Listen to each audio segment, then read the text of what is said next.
ఘనుడు మహోన్నతుడైన దేవునికి స్తోత్రములు. ప్రభు నామములో మీకు వందనములు. 2026 ఆగస్టు 5వ తారీఖు ఏర్పరచబడిన దైవవాక్యం యెషయా 41:13. దేవుడైన యెహోవా మనతో, భయపడుకుము, నేను నీకు సహాయము చేసేదను అని ధైర్యాన్ని చెబుతున్నాడు. దేవుడు తన వాక్యము ద్వారా తన స్వరముతో పదే పదే తన బిడ్డలను ఆదరిస్తూ ఉంటాడు. ఆయన మాటలలో ఒకటి భయపడుకుము. ఈ మాట ఆదికాండము నుండి ప్రకటన గ్రంథం వరకు 365 సార్లు వ్రాయబడింది. సంవత్సరానికి 360 దినములు గనుక రోజుకొకసారి ఈ మాట మనతో అంటున్నాడన్న మాట. మనము ప్రతిదినము ఏదో ఒక విషయానికి భయపడుతూ ఉంటామని దేవునికి తెలుసు. ఎంత గొప్ప భక్తులైనా భయపడతారని దేవునికి తెలుసు. అందుకే అబ్రహామా, భయపడకు అన్నాడు. అబ్రహాము గొప్ప విశ్వాసి అయినా అతడు కూడా భయపడతాడని దేవునికి తెలుసు. ఇస్సాకు, భయపడకు, యాకోబు, భయపడకు, యెహోషువ, భయపడకు అంటూ తన స్వరం వారికి వినిపింపచేయగలిగాడు. గొప్ప భక్తుడైన దావీదు కూడా తన జీవితములో చాలాసార్లు భయపడినట్లు మనము చూడగలం. దావీదుకు శత్రు భయం ఎక్కువగా ఉండేది. శత్రువులు తరమడం వల్ల కొండల్లో, గుట్టల్లో, గుహల్లో తాను దాక్కుంటూ భయపడ్డాడు. భయపడినప్పుడు వెంటనే దేవునిని ఆశ్రయించేవాడు. నాకు భయము సంభవించు దినమున నేను దేవుని ఆశ్రయించాను అని కీర్తన 56:3లో మనము చూడగలం.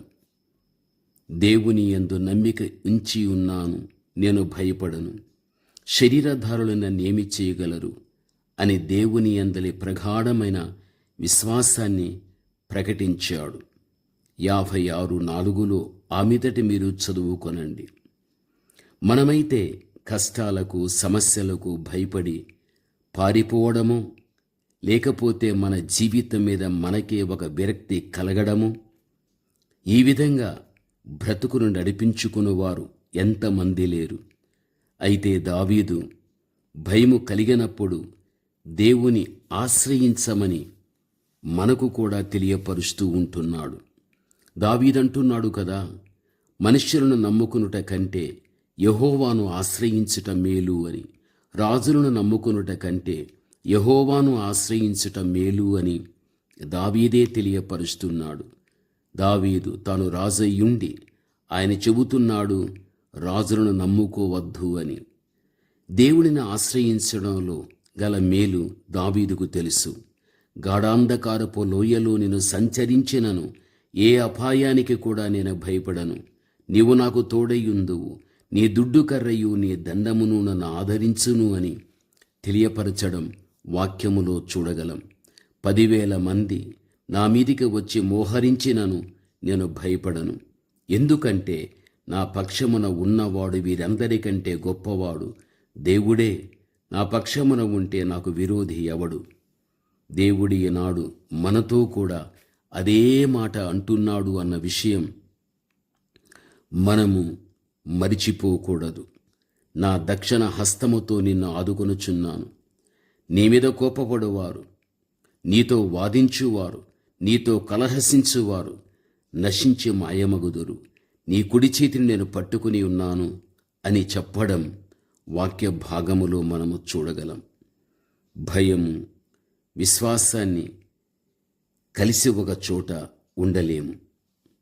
ప్రభునందు ప్రియమైన వాళ్ళరా, ఎప్పుడైతే దేవుని పట్ల విశ్వాసం మన హృదయంలోనికి వస్తుందో అప్పుడు భయం అనేది ఉండదు. అందుకే మన హృదయాలను విశ్వాసముతో నింపుకోవాలి. యెహోవా యందు నమ్మిక ఉంచువారు కదలక నిత్యము నిలుచు సియోను కొండవలే ఉంటారని దైవవాక్యములో చూస్తూ ఉంటున్నాం. ప్రభువునందు ప్రియమైన వాళ్ళారా, మనకు భయాన్ని కలిగించేది సాతాను. సాతాను పట్టిన వారికి ప్రార్థన చేయటానికి ఇష్టముండదు. వాక్యం చదవటానికి వినటానికి కానీ ఇష్టముండదు. విశ్వాసులతో సహవాసం చేయటానికి ఇష్టముండదు. దేవుని సన్నిధికి వెళ్ళటానికి ఇష్టముండదు. ఈ లక్షణాలు ఎవరిలో కనబడుతాయో అట్టివారు సాతాను యొక్క పని అని గ్రహించాలి. అందుకే మనకు భయాన్ని కలిగించేది సాతాను. సాతాను పట్టిన వారికి ప్రార్థన చేయటానికి అస్సలకు ఇష్టమనేది ఉండదు. ఇది మనం తెలుసుకోవలసినటువంటి విషయం.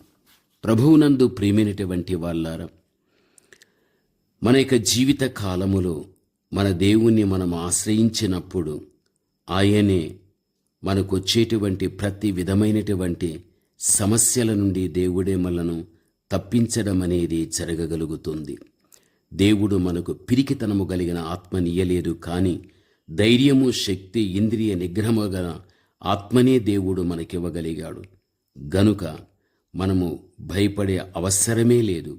దేవుడు మనను భయపడవద్దని ఎంత మంచి వాగ్దానము చేస్తున్నాడో వాక్య భాగములో మనము చూడగలము. భయపడకము, పేరు పెట్టి నేను పిలిచి ఉన్నాను, నీవు నా సొత్తు. నీవు జలములలో పడి దాటునప్పుడు నేను నీకు తోడైయుందును. నదులలో పడి వెళ్ళినప్పుడు అవి నీ మీద పొర్లి పారవు. నీవు అగ్ని మధ్య నడుచున్నప్పుడు కాలిపోవు. నేను నీ దేవుడను, నేను రక్షించువాడను అని బలమైనటువంటి వాగ్దానం ఆ రోజుల్లో దేవుడు తన ప్రజలైన ఇశ్రాయేలులకు ఇచ్చాడు. నేటి కాలములో అదే వాగ్దానాన్ని దేవుడు మనకు ఇస్తున్నాడు అన్న విషయం మనము తెలుసుకోవలసిన వారమై ఉంటున్నాము. కాబట్టి మనము దేనికి మనం భయపడవలసిన పని లేదు. ఆయన సంపూర్ణమైన విశ్వాసాన్ని కలిగి మనము జీవించుదాం. మన యొక్క జీవితంలో దేవుడు చక్కని ఆరోగ్యము దేవుడు అనుగ్రహించేవాడు. ప్రతి ఆర్థిక ఇబ్బందిని కూడా దేవుడు తొలగించేవాడు. కీడు సంభవించినప్పుడు భయపడకుండా దేవుడే మనకు సహాయము చేయువాడుగా ఉంటున్నాడు. ఆయన కృప కొరకు మనము కనిపెడుతూ భవిష్యత్తును నడిపించుకోగలుగుదాం. ప్రార్థన. పరమ తండ్రి అయిన మా దేవ, ఘనమైన మీ నామమునకు స్తుతి స్తోత్రములు తండ్రి చెల్లిస్తుంటున్నాను. దేవా, ఆనాడు మీ ప్రజలైన ఇశ్రాయేలులకు భయపడకుము అని చెప్పినటువంటి మాట నేటి తరములో జీవిస్తున్నటువంటి తండ్రి, మాకు కూడా అదే మాట తండ్రి మీరు చెప్పి భయపడకుము అని చెప్పి మాకు ధైర్యాన్ని ఇచ్చే దేవుడై ఉంటున్నారు. దేవా, మీరిచ్చినటువంటి ధైర్యాన్ని బట్టి భవిష్యత్తును నడిపించుకుంటూ సంపూర్ణమైన మీ కృపకు పాత్రులు కావటానికి సహాయం చేయండి. యేసు నామములో ప్రార్థిస్తున్నాము తండ్రి. ఆమేన్.